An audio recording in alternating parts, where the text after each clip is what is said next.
Welcome to our video journey where we explore the fascinating world of pronunciation, unraveling the mysteries behind each word and its usage.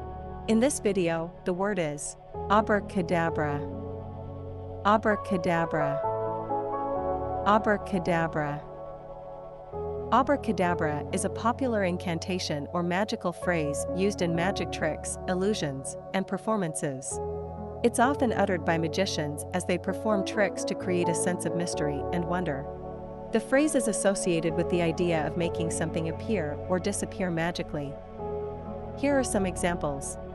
Example number 1, as the magician waved his wand and said Abra Cadabra, the rabbit in the hat suddenly appeared.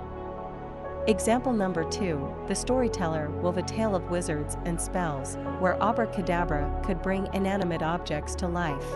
Stay tuned for more linguistic wonders and join us in unlocking the magic of language. Thanks for watching, and until next time, keep speaking, writing, and embracing the beauty of words.